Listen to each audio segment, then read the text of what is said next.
गोदावरी नगर महात्मा वेदधर्म जी का आश्रम था। उनके आश्रम में अलग अलग स्थानों से वेद अध्ययन करने के लिए विद्यार्थी आते थे। उनके शिष्यों में संदीपक नाम का अत्यंत बुद्धिमान शिष्य था। वह गुरुभक्त भी था। वेदों का अभ्यास पूर्ण होने पर उन्होंने अपने सभी शिष्यों को बुलाया और कहा कि मेरे प्रिय शिष्यों, तुम सभी गुरुभक्त हो, इसमें कोई संदेह नहीं है। मुझसे जितना हो सका उतना ज्ञान तुम सबको मैंने दिया है, परंतु अब मेरे पूर्व जन्म के कर्मों के कारण आगे आने वाले समय में मुझे कोढ़ होगा, मैं अंधा हो जाऊंगा, मेरे शरीर में कीड़े पड़ जाएंगे, मेरे शरीर से दुर्गंध आने लगेगी। इसलिए अब मैं यह आश्रम छोड़कर जाने वाला हूँ और अपने इस व्याधिकाल को काशी में निवास करके व्यतीत करूँगा। मेरा प्रारब्ध समाप्त होने तक मैं वहीं रहूँगा। तो आप सभी में से कौन कौन मेरे साथ आने के लिए तैयार है? गुरुदेव जी की यह बात सुनकर सारे शिष्य स्तब्ध रह गए। तभी संदीपक आगे आया और उसने कहा कि हे गुरुदेव जी, मैं प्रत्येक स्थिति में प्रत्येक स्थान पर आपके साथ रहकर आपकी सेवा करने के लिए तैयार हूँ। गुरुदेव जी बोले, देखो संदीपक, मैं अंधा हो जाऊंगा, मेरी शरीर रोग के कारण कैसा होगा? तुम्हें मेरे लिए अत्यंत कष्ट झेलने पड़ेंगे, इसलिए सोच समझकर बताओ। संदीपक ने कहा, हे गुरुदेव जी, मैं किसी भी प्रकार का कष्ट सहने के लिए मैं तैयार हूँ। बस आप केवल मुझे आपके साथ चलने की अनुमति दीजिए।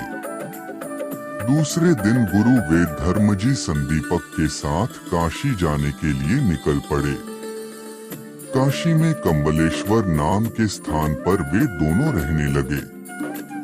कुछ ही दिनों में गुरु वेदधर्म जी के पूरे शरीर पर कोढ़ उभर आया, उसमें पस पड़ने लगा और कीड़े भी पड़ गए। उनको आंखों से कुछ दिखाई भी नहीं देने लगा, अर्थात वह अंधे हो गए। उनका स्वभाव चिड़चिड़ा और विचित्र सा हो गया। जिस प्रकार गुरुदेव जी ने काशी आने से पहले बताया था, उसी प्रकार से उनकी स्थिति हो गई। संदीपक दिन रात बहुत लगन से गुरुदेव जी की सेवा करता। उनको स्नान करवाना, शरीर पर हुए जख्मों को साफ करना, उन पर औषधि लगा, भोजन करवाना, बुद्धि में एक अलौकिक ज्ञान का प्रकाश फैल गया। वह कहने लगा, अपने मनानुसार साधना करोगे तो कुछ भी हाथ नहीं लगेगा। गुरुदेव जी की बताई राह पर चलोगे तो जीवन में कहीं नहीं भटकोगे। इस प्रकार गुरुदेव जी की सेवा करते करते अनेक वर्ष बीत गए। संदीपक की गुरु सेवा देखकर प्रत्यक्ष भगवान शिव उसके सामने प्रकट हो गए। उन्होंने कहा, संदीपक, लोग काशी विश्वनाथ का दर्शन करने के लिए आते हैं, मैं तो स्वयं तुम्हारे पास बिना बुलाए आ गया हूँ। तुम अपने गुरु की सेवा अत्यंत श्रद्धा और भाव से करते हो। उन गुरु के हृदय में मैं सोह स्वरूप में निवास करता हूँ, अर्थात तुम्हारे द्वारा की गई प्रत्येक सेवा मुझ तक पहुँचती है। मैं तुमसे अत्यधिक प्रसन्न हूँ। तुमको जो चाहिए वह वर तुम मुझसे मांग लो। संदीपक ने नम्रता पूर्वक भगवान शिव से कहा कि हे प्रभु, आपकी प्रसन्नता ही मेरे लिए सब कुछ है। परंतु भगवान शिव जी ने कहा कि तुम्हें मुझसे कुछ तो मांगना ही पड़ेगा। भगवान शिव जी के ऐसे वचन सुनकर संदीपक ने कहा कि हे महादेव, आप मुझ पर प्रसन्न हो गए हैं, यह मेरा परम भाग्य है। परंतु मैं अपने गुरुदेव जी की आज्ञा के बिना किसी से कुछ नहीं मांग सकता। भगवान बोले, ठीक है, तुम अपने गुरु से पूछ कर आओ। संदीपक गुरुदेव जी के पास आया और उनसे बोला, हे गुरुदेव जी, आपकी कृपा से भगवान शंकर मुझ पर प्रसन्न होकर मुझे वर देना चाहते हैं। यदि आपकी आज्ञा हो तो मैं आपका कोढ़ और अंधत्व दूर होने के लिए उनसे वर मांगू। यह सुनकर गुरुदेव जी को बहुत गुस्सा आ गया और वह बोले, संदीपक, लगता है कि तुम मेरी सेवा करते करते ऊब गए हो तथा मेरी सेवा टालना चाहते हो। मेरी सेवा करके थक गए हो इसलिए भीख मांग रहे हो। शिवजी जो देंगे उससे मेरा प्रारब्ध तो नहीं बदलेगा। चले जाओ, मैंने तो तुम्हें पहले ही मना किया था, परंतु तुम ही जिद करके मेरे साथ चले आए। चले जाओ। संदीपक दौड़ते हुए भगवान शिवजी के पास गया और उनसे बोला, हे भगवान, मुझे कुछ भी नहीं चाहिए।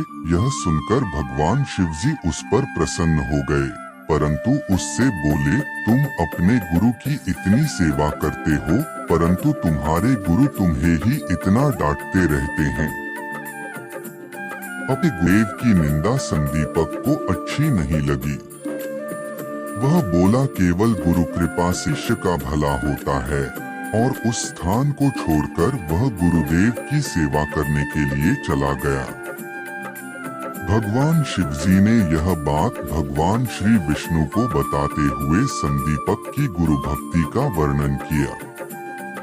वह सुनकर भगवान श्री विष्णु ने भी संदीपक की परीक्षा ली और उसे वर मांगने के लिए कहा। संदीपक ने उनके चरण पकड़कर कहा, हे त्रिभुवन के अधिपति, गुरु कृपा से ही मुझे आपके दर्शन हुए हैं।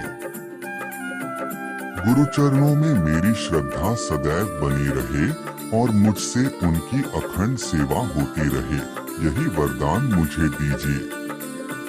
श्री विष्णु ने प्रसन्न होकर उसे आशीर्वाद दिया। जब महात्मा वेदधर्म जी को यह बात पता चली तब वह अति प्रसन्न हो गए। उन्होंने संदीपक को गले से लगाया और आशीर्वाद देकर कहा, वत्स, तुम ही मेरे सर्वश्रेष्ठ शिष्य हो। तुम्हें सारी सिद्धियां प्राप्त होंगी। रिद्धि सिद्धि तुम्हारे हृदय में निवास करेंगी। संदीपक ने कहा, गुरुवर, आपके चरणों में ही मेरी रिद्धि सिद्धि है। आप केवल मुझे निरंतर आनंदावस्था में रहने का आशीर्वाद दीजिए। उसी समय महात्मा वेदधर्म जी का कोढ़ नष्ट हो गया। उनका शरीर पहले की तरह से कांतिमान हो गया। गुरुदेव ने अपने इस प्रिय शिष्य के सत्व की परीक्षा लेकर उसे ब्रह्म विद्या का विशाल खजाना समर्पित किया। बच्चों, सच्चा गुरु भक्त कैसा होता है, यह आपके ध्यान में आया ना?